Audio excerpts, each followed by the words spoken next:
شاہ جہاں صدائے رمضان۔ بسم اللہ الرحمن الرحیم۔ مولا صلی وسلم دائما ابدا علی حبیبک خیر الخلق کلہم۔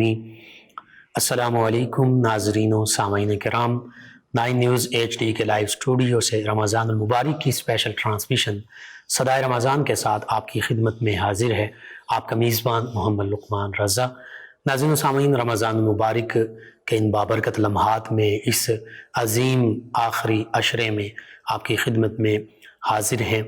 آج کا موضوع ہمارا بہت خوبصورت اور آج کے معاشرے کی بہت اہم ضرورت بھی ہے، معذوروں کے حقوق، اس پر ہم گفتگو کریں گے۔ ناظرین و سامعین، یہ صدائے رمضان حقیقت میں رمضان المبارک کی اسپیشل ایک آواز تھی، ایک آواز ہے جو آپ تک پہنچائی جا رہی ہے۔ ہم نے کوشش کی کہ اس میں سوشل ایشوز جو ہیں ان کو بھی ڈسکس کیا جائے، اور رمضان المبارک کے فضائل و مسائل، اعتکاف کے فضائل و مسائل، اور انشاءاللہ آگے عید الفطر کے حوالے سے، چاند رات لیلۃ الجائزہ کے حوالے سے بھی گفتگو ہوگی۔ اس کے علاوہ ہم نے اہل بیت اطہار علیہم الرضوان کے حوالے سے مختلف پروگرامز کیے، صحابہ کرام علیہم الرضوان کے حوالے سے مختلف پروگرامز کیے، پھر آقا کریم رؤوف الرحیم علیہ الصلاۃ والتسلیم کی شخصیت، عظیم ہستی کے آپ کے چند پہلوؤں کا ذکر کیا، اخلاق کے حوالے سے، آپ کی محبت، شفقت، سخاوت، انفاق فی سبیل اللہ کے حوالے سے۔ آج کا موضوع بھی معاشرتی حوالے سے بہت ضروری ہے۔ آج ہمارے معاشرے میں معذوروں کی جو ریشو ہے وہ بڑھتی جا رہی ہے۔ کیا معذوروں کے حوالے سے اسلام ہماری رہنمائی کرتا ہے؟ بالکل رہنمائی کرتا ہے، اور مکمل اور درست ہمت میں رہنمائی کرتا ہے۔ قرآن مجید فرقان حمید میں کئی آیات بینات ایسی موجود ہیں جو وضاحت اور صراحت کے ساتھ معذوروں کے حقوق کا ذکر کرتی ہیں، یعنی اللہ رب العزت نے بھی معذوروں کے حقوق متعین فرما دیے۔ پھر آقا کریم رؤوف الرحیم علیہ الصلاۃ والتسلیم کے جن کا اسوہ حسنہ ہمارے لیے مشعل راہ ہے، کمپلیٹ رول ماڈل ہے، مکمل زندگی کا ضابطہ ہے، اس میں بھی ہمیں کئی واقعات ملتے ہیں، آقا کریم صلی اللہ علیہ وآلہ وسلم کے مبارک فرامین ملتے ہیں جو معذوروں کے حقوق کے حوالے سے ہماری مکمل رہنمائی کرتے ہیں۔ اسی پر آج ہم گفتگو کریں گے، ہمارے ساتھ شریک گفتگو ہوں گے ہمارے معزز مہمان، اسلامک اسکالر، شعبہ تدریس سے منسلک جناب علامہ یاسر حسین قادری صاحب۔ ان کے ساتھ ساتھ آقا کریم رؤوف الرحیم علیہ الصلاۃ والتسلیم کی بارگاہ اقدس میں مدحت سرائی کے لیے ہمارے مہمان ثنا خان جناب محمد بلال انصاری صاحب، انصاری برادران میں سے آپ ہمارے ساتھ موجود ہوں گے۔ میں آپ دونوں معزز مہمانوں کو خوش آمدید کہتا ہوں۔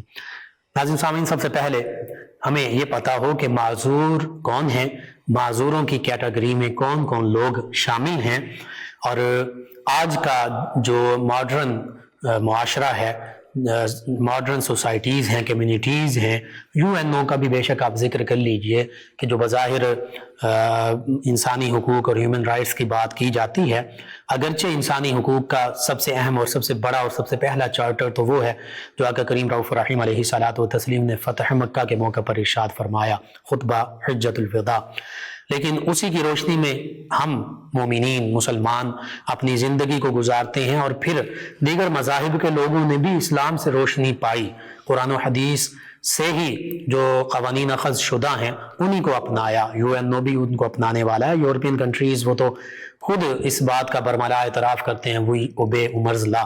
بہرحال علامہ یاسر حسین قادری صاحب، سب سے پہلے تو ہمیں یہ پتہ ہو کہ معذور کون ہیں، اس میں کون کون لوگ شامل ہیں، اور پھر معذوروں کے حقوق کیا ہیں، بالخصوص قرآن و سنت کی روشنی میں، اسلام کی تعلیمات کی روشنی میں، تاکہ ہمارے ناظرین و سامعین اس سے مکمل رہنمائی حاصل کر سکیں۔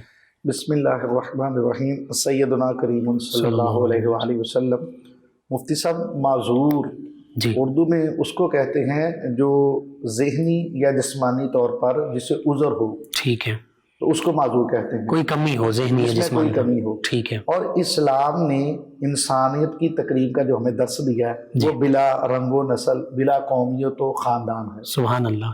اور اسلام جو احترام دیتا ہے، جو مرتبہ دیتا ہے، اس کی بنیاد انسانیت اور تقوی ہے۔ بے شک، بے شک۔ اور ہمارے معاشرے میں یہ جو مادہ پرستی کے دور میں پیچھے رہ جانے والے جو افراد ہیں، یہ طبقہ ہے وہ معذور افراد کا بالکل ٹھیک ہے، ہے، جو رفتار زمانہ میں زندگی کی دوڑ میں اپنی دائمی اور پیدائشی مجبوریوں کی وجہ سے پیچھے رہ گئے، بالکل ٹھیک، ان کے بارے میں اسلام ان کے حقوق اور مرات بڑے واضح طور پر اسلام نے بیان سبحان اللہ، سبحان اللہ۔ اب دیکھیے حضرت عبداللہ بن ام مکتوم رضی اللہ تعالیٰ عنہ، یہ واقعہ بڑا قریب تر ہے معذوروں کے حقوق اور مناعات کے حوالے سے، جی یہ جو اللہ تبارک و تعالیٰ نے اپنے حبیب کو متوجہ فرمایا جی، کہ محبت برے انداز میں، محبت برے انداز میں جی، حضور اکرم صلی اللہ علیہ وسلم کی بارگاہ میں کچھ اشراف قریش حاضر خدمت ہوئے جی، اور اللہ کے رسول انہیں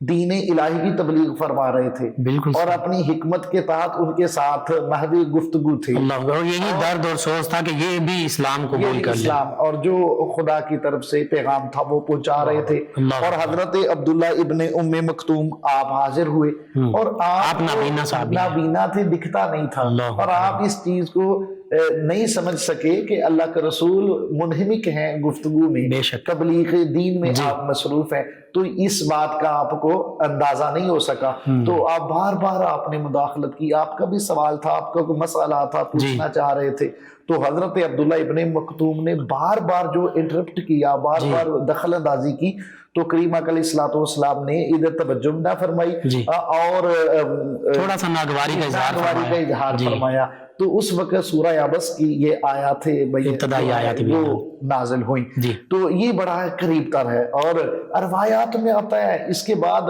کریم لجپال آقا صلی اللہ علیہ وآلہ وسلم نے حضرت عبداللہ ابن ام مکتوم کو بڑی آپ توجہ فرماتے، مزید تکریم سے نوازا کرتے، بہت شفقت فرماتے، تکریم اسے دیتے۔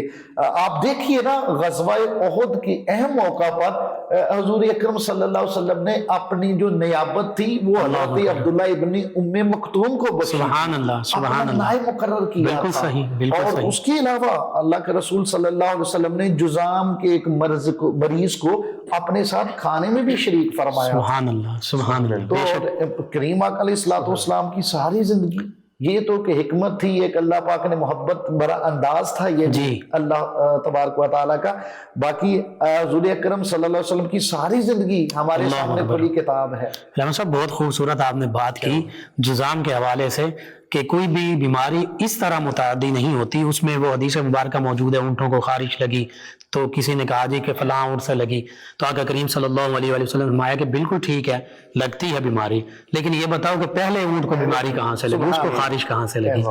تو یہ آقا کریم صلی اللہ علیہ وآلہ وسلم کا معذوروں کے ساتھ، ڈس ایبلڈ پرسنز کے ساتھ ایسا سپیشل رویہ تھا آپ کا، اظہار محبت ویسے تو عام حالات میں بھی سبھی کے ساتھ ہوتا تھا، لیکن ان کے ساتھ سپیشل آپ کا ٹریٹمنٹ۔ غزوہ تبوک کے موقع پر دیکھ لیجئے، غزوہ تبوک کے موقع پر جو معذور افراد تھے جن کی بینائی اور شنوائی سے جو محروم تھے، یہ مدینے میں چھوڑ گئے غزوہ تبوک کے دوران، اور کریم علیہ الصلوۃ والسلام نے ارشاد فرمایا جہاد کے دوران کہ جو مدینے میں وہ رہ گئے ہیں نا، تمہاری ہر وادی جو تم طے کرتے ہو اس کا اجر انہیں بھی ملے گا۔ سبحان اللہ۔ تو صحابہ نے عرض کیا یا رسول اللہ صلی اللہ علیہ وسلم انہیں کیسے اجر ملے گا، وہ تو جہاد میں، جنگ میں، سفر میں شریک بھی نہیں ہے۔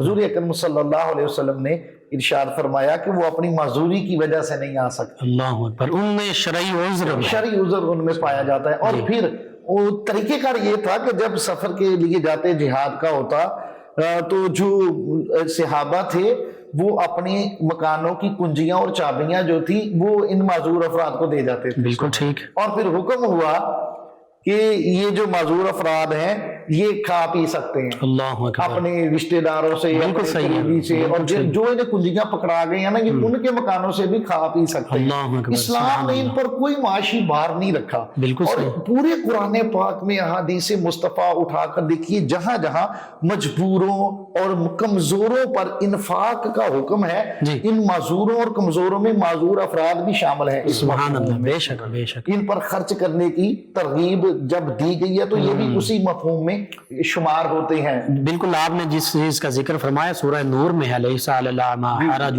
ولا علی المريض حرج ولا علی انفسکم ان تاکلوا من بیوت آبائکم او بیوت امہاتکم او بیوت عماتکم او بیوت اخواتکم. یہ سارا تفصیل کے ساتھ ذکر موجود ہے. خالاتکم فرمایا کہ تم یہ جو ہیں اپنے ماں باپ کے گھر سے, بہن بھائیوں کے گھر سے, خالہ کے گھر سے, پھپھی کے گھر سے, چچا کے گھر سے, ماموں کے گھر سے, دوستوں کے گھر سے کھا سکتے ہیں. اللہ اکبر. تو کیونکہ عرب جو تھے معذور افراد کو اپنے ساتھ کھانا کھلانے سے نفرت کرتے تھے ٹھیک ہے اسلام سے قبل. یعنی جس طرح وہ خواتین کے ساتھ ان کا رویہ تھا, بچیوں کے ساتھ رویہ تھا کہ انسانیت سوچ سلوک تھا, اسی طرح معذوروں کو بھی وہ صحیح مکمل انسانوں میں شمار ہی نہیں کرتے. اللہ کے رسول صلی اللہ علیہ وسلم آپ تو آئے ہی ہیں غریبوں کا سہارا بننے, آپ آئے ہیں بے کسوں کے کس ہیں, آپ تو عزتیں بڑھانے کے لیے آئے ہیں, عزتیں دینے کے لیے آئے ہیں میرے نبی. تو ایک مرتبہ کریم علیہ الصلوۃ والسلام مجلس صحابہ میں تشریف فرما تھے تو مدینے کی ایک بوڑھی عورت آتی ہے جی, اور وہ پگلی اور مجنون تھی. ٹھیک ہے. تو وہ آتی ہے, وہ آ کر کے رسول اللہ کی بارگاہ میں عرض کرتی ہے یا رسول اللہ میں نے آپ سے بات کرنی ہے. تو جو وہاں پہ موجود صحابہ ہے وہ عرض کرتے ہیں یا رسول اللہ یہ پگلی عورت ہے, دیوانی عورت ہے, آپ کا آج کل جو اب نارمل کہہ دیا جاتا ہے آپ کا ضائع کرے گی. تو جب یہ بات سنی تو میرے کریم آقا علیہ الصلوۃ والسلام کے چہرہ مبارک کا رنگ متغیر ہو گیا, چہرے پہ سرخی آ گئی. اللہ کے رسول نے فرمایا کیا ہوا اگر یہ دیوانی ہے لیکن یہ ہے تو انسان ہے, بے شک پاگل ہے تو کیا وہ انسان نہیں؟ بالکل صحیح. اس کے سینے میں دل نہیں ہے, اللہ اس کی کوئی تمنا اور خواہشات نہیں ہے, بے شک. تو جب یہ بات کی تو وہ عورت رو کر کہتی ہے یا رسول اللہ میں نے ان میں نہیں, میں نے آپ سے علیحدگی میں بات کرنی ہے. تو لجپال آقا فرمایا جہاں تیری مرضی ہے میں وہاں پہ چلا جاتا. تو وہ لے کر چلی گئی اور عرب کی وہ تپتی ہوئی ننگی وہ ریت پر کوئی بچھونا, کوئی تخت, کوئی قالین نہیں تھا, وہ وہاں پہ بیٹھ گئی. اللہ کے رسول بھی وہاں پہ تشریف فرما ہو گئے. پھر وہ عرض کرتی ہے رو کر کہتی ہے یا رسول اللہ یہ جو لوگ ہیں نا مجھے تنگ کرتے ہیں, مجھے دیوانی اور پگلی کہتے ہیں. میرے کریم آقا فرمایا میں منع کر دوں گا مائی تجھے کوئی نہیں پگلی اور طویل وقت تک اس کی گفتگو. جی اور پھر اس نے کہا یا رسول اللہ یہ جو لڑکے ہیں نا یہ مجھے پتھر مارتے ہیں. تو اللہ کے رسول نے فرمایا میں منع کر دوں گا تجھے کوئی پتھر نہیں مارے گا. پھر وہ کرتی ہے یا رسول اللہ میرا من کرتا ہے میں کسی کے ساتھ بات کروں, کوئی میری بات سنے. یا رسول اللہ مجھے کوئی پاس بٹھاتا ہی نہیں ہے, میری کوئی بات سنتا ہی نہیں ہے, میں آواز دیتی ہوں میرے پاس کوئی نہیں کھڑا ہوتا. لجپال آقا فرمایا مائی جب تیرا دل کرے بات سننے کو, جب تیرا دل کرے بات سنانے کو, میں محمد عربی تیری بات سنا بھی کروں گا تجھے. سبحان اللہ سبحان اللہ. اور علامہ صاحب بات یہ ہے آج بھی ہم مینٹل ہاؤسز دیکھتے ہیں, میڈیا پہ بھی دکھایا جاتا ہے, حقیقت یہ ہے چند ایک لوگ ہوں گے جو مکمل اس طرح اب نارمل ہوں گے, ورنہ حقیقت میں ان کی آپ باتیں سنیں تو میں نے غور سے یہ مشاہدہ کیا ہے کہ وہ ہمارے جیسے عقل مند لوگوں سے زیادہ عقل رکھتے ہیں. ہم سمجھتے ہیں کہ یہ پاگل ہیں, یہ بے وقوف ہیں, حقیقت میں وہ بے وقوف نہیں. جو اسلام ایسے لوگوں کو معذوروں کو تحفظ دیتا ہے, اس کائنات ارضی اور سماوی میں کوئی مذہب وہ تحفظ اور وہ حقوق اور مراعات ان کو نہیں دیتا. اسلام ان کو احساس کمتری اور معاشرتی صد مہری سے محفوظ کرتا ہے. سبحان اللہ. بے شک. اسی لیے اسلام نے معذوروں کو جو مراعات دی ہیں اور مزدوروں کو معاشرتی منصب بھی دیے ہیں. آپ دیکھیے نا ہدایہ شریف میں ہم نے پڑھا ہے جو کتاب البیوع ہے, ٹریڈنگ کا جو معاملہ تجارت کا ہے, جو خیار شرط ہے وہ اس کی وجہ جو تھی وہ اس لیے کریم آقا علیہ الصلوۃ والسلام نے فرمایا تھا کہ ایک بندہ تھا, ایک صحابی تھے اور وہ بینائی بھی کم تھی اور ذہنی طور پہ بھی کمی تھی ان میں. تو وہ کوئی شے خریدتے اس میں نقصان کر بیٹھتے, پتہ نہیں چلتا تھا اس کو کوالٹی کو اسیس کرنے کی کمی تھی ان میں, یہ کمی رہ جاتی. تو اللہ کے رسول نے ان کی سہولت کے لیے ایسے لوگوں کو سیفٹی دینے کے لیے میرے نبی نے خیار شریعت مشروع, نقصان سے بچانے کے لیے, جی نقصان سے خیار شرط سے مشروع فرمایا. یہ ہوتا ہے کہ کوئی چیز خرید لی یا بیچ دی ہے تو 3 دن کے اندر اندر اس کی جو واپسی ہو سکتی، یعنی وہ ڈیل کی فائنلائزیشن کو معلق کر دیا کہ ڈیلے کر دیا کہ 3 دن بعد فائنلائزیشن ہوگی، اس کی قطعیت تب ہوگی۔ یہ خیار شرط بھی معذور افراد کے لیے ہے۔ یہ اسلام کا کتنا سونا درس ہے، اسلام کتنا احساس اور ہمدردی کا دین ہے کہ اس ایسے لوگوں کے لیے خیار شرط مشروع ہو گیا۔ اللہ اکبر، بہت خوبصورت سلسلہ کلام یوں ہی جاری رکھتے ہیں۔ ناظرین و سامعین، معذوروں کے حوالے سے، قرآن و سنت کے حوالے سے بھی گفتگو ہو رہی ہے، اور انہی قرآن و سنت اور آقا کریم صلی اللہ علیہ وآلہ وسلم کے فرامین مبارکہ، آپ کے اسوہ حسنہ سے اخذ شدہ جو فقہ ہے، فقہ کی کتابیں ہیں، ان میں بھی یہ مسئلہ بڑی وضاحت کے ساتھ موجود ہے کہ جیسے علامہ صاحب بیان کر رہے تھے کہ کوئی بھی خریدی ہوئی چیز جو ہے وہ واپس کی جا سکتی ہے، حتیٰ کہ بعض اوقات ایسے لوگ جو ہیں وہ اپنا نمائندہ بھی مقرر کر سکتے ہیں، اپنا ہیلپر بھی مقرر کر سکتے ہیں۔ یہ ساری سہولتیں اسلام نے بندہ مومن کو بالخصوص جو معذور مسلمان ہیں انہیں عطا فرمائی ہیں۔ ناظرین سامعین، 9 نیوز HD کے لائیو اسٹوڈیو سے آپ سماعت فرما رہے ہیں یہ پروگرام جو اسپیشل ٹرانسمیشن صدائے رمضان کے تحت آپ تک پہنچایا جا رہا ہے۔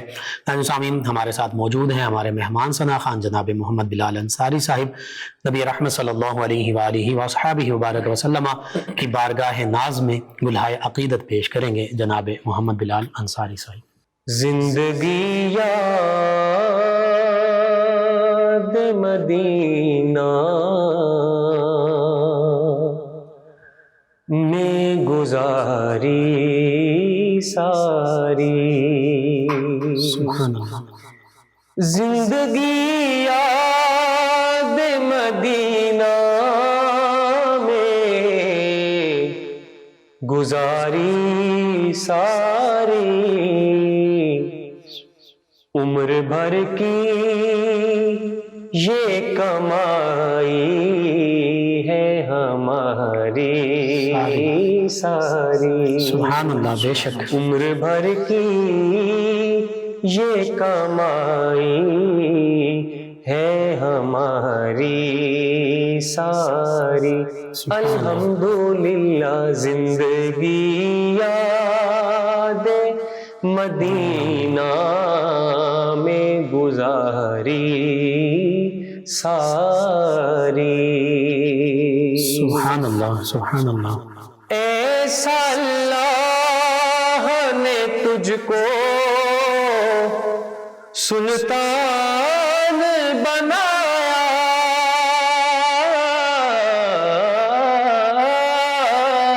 بے شک، ایسا اللہ نے سلطان بنایا تجھ کو، رب کی مخلوق ہوئی تیری بھکاری ساری، رب کی مخلوق ہوئی تیری بھکاری ساری، سبحان اللہ۔ یہ آنکھیں بند ہے پھیلی ہے جھولیاں، کتنے مزے کی بھیک تیرے پاک در کی ہے، رب کی مخلوق ہوئی تیری بھکاری ساری، زندگی یاد مدینہ میں گزاری ساری، سبحان اللہ، سبحان پر اللہ۔ حاصل کلام شعر ہے، سماعت کیجیے۔ آپ کے ایک اشارے پہ خدا بخشے گا،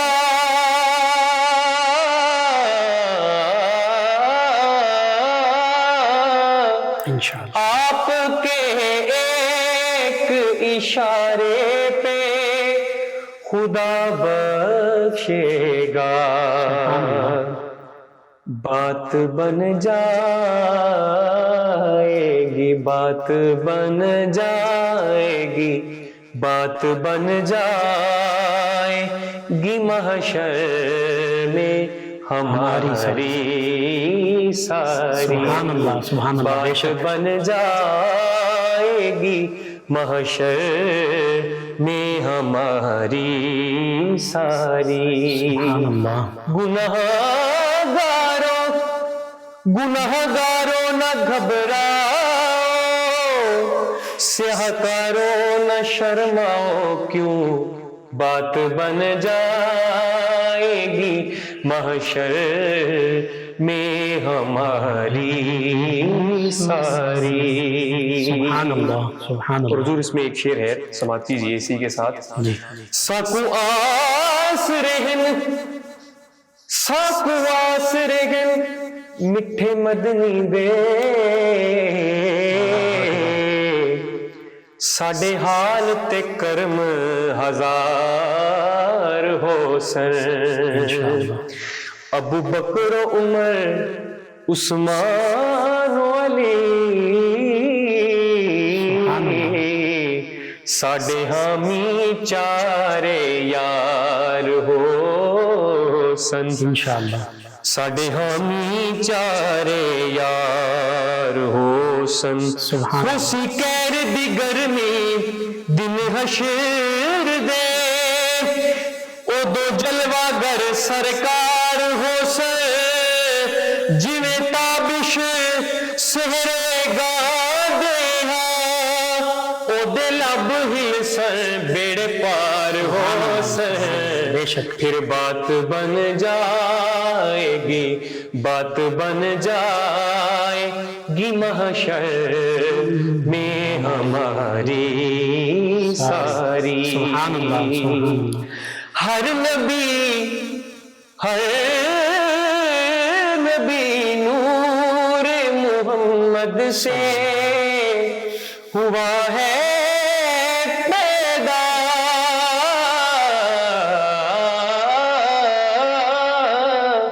ہر نبی نور محمد سے ہوا ہے پیدا. سبحان اللہ. اسی دریا سے ہوئی نہریں ہیں جاری ساری. سبحان اللہ، بے شک. اسی دریا سے ہوئی نہریں ہیں جاری ساری. تم بناؤ گے قیامت میں تو بن جائے گی. تم بناؤ گے قیامت میں تو بن جائے گی، ورنہ بگڑی ہوئی باتیں ہیں ہماری ساری. ورنہ بگڑی ہوئی باتیں ہیں ہماری ساری. بے شک. ہوں گے دنیا میں کئی اور سخی بھی ساجد، ہوگے دنیا میں کئی اور سخی ساجد، ان کے در تک ہے، ان کے در تک ہے فقط دوڑ ہماری ساری. ان کے در تک ہے فقط دوڑ ہماری ساری.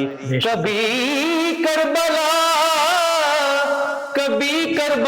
کبھی نجف کبھی طیبہ، ان کے در تک ہے فقط دوڑ ہماری ساری. زندگی یاد مدینہ میں گزاری ساری. عمر بھر کی ہے کمائی یہ ہماری ساری. ماشاءاللہ، ماشاءاللہ، جزاک اللہ. بہت خوب.